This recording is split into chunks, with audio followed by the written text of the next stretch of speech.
Hi everyone, welcome to Insights. Today's episode is on prescription medications, and we have Chris Dennehy returning and providing us with some great information for parents in the community. Thank you again, Chris, and welcome back to the show.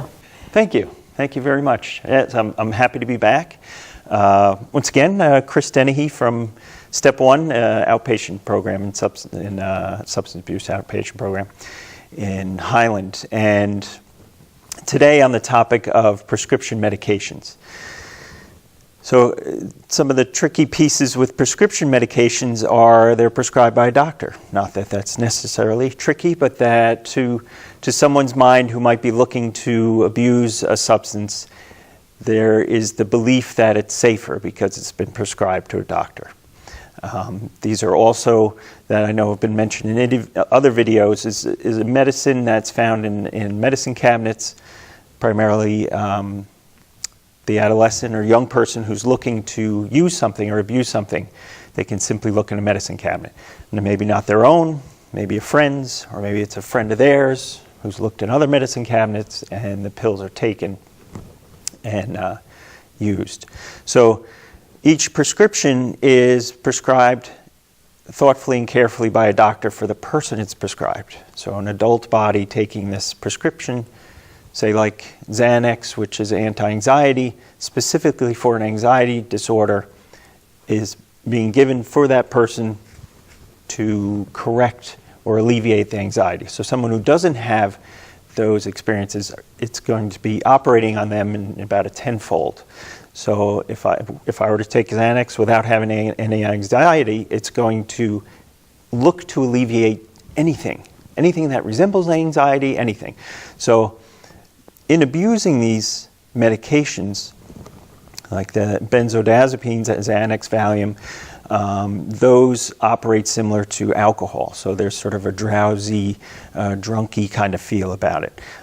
So if you have a young person who's behaving in that way, and if you have a prescription for that, you might want to check and make sure that you have all the pills that you knew you had before. Adderall, Ritalin, these are usually used for ADHD. They are a stimulant, so you'll have the opposite effect. So it'll give the person more energy. They'll seem more agitated. They'll be more talkative, maybe a euphoria. So the concern with this is that, once again, the person who's abusing them, it hasn't been prescribed for them. So their body weight, their metabolism, whether they're taking without food, and if they're purposely looking to abuse them, they're probably going to use them in excess. So Xanax and Valium, the benzodiazepines, very dangerous regarding overdose.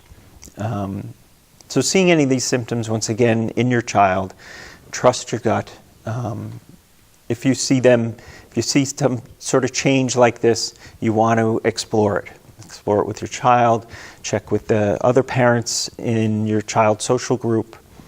And another thing to leave you with is that these prescriptions, now if you are receiving a prescription from a doctor, there are lock boxes. I know Phoenix has spoken about them before, to lock them up. These are toxic chemicals. Now, the toxicity is used medicinally for folks who need it, but who don't, once again, people who don't have this issue, it's going to be toxic. So the other avenue to take is if you are seeing someone, or a physician, a doctor, psychiatrist, and they're recommending prescription, ask if it's necessary. If they're just giving it out because most people look for it or ask for it, maybe you don't really need it. And the safest thing is to never have it come into the house. So the lock boxes, if they are needed in the house, if you're not using it anymore, then they have the return boxes as well. So thank you very much. So thank you again, Chris. I really appreciate it. This has been an issue in this community that we've been working very hard on. And we do, as you mentioned, the med return units here in New Paltz at the New Paltz Police Department, 24/7, anonymous, free.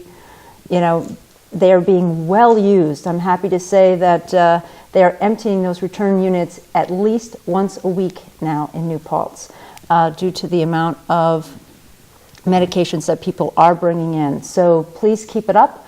If you have medications that, you need to get rid of, you know where to go. Also, I just want to let folks know, we have, as you'll see in your Insights communication, other web resources, and we will also have additional resources for you at our educational resources page on the website, gnpcp.org. So stay tuned and keep watching. We look forward to seeing you at the next episode. Take good care.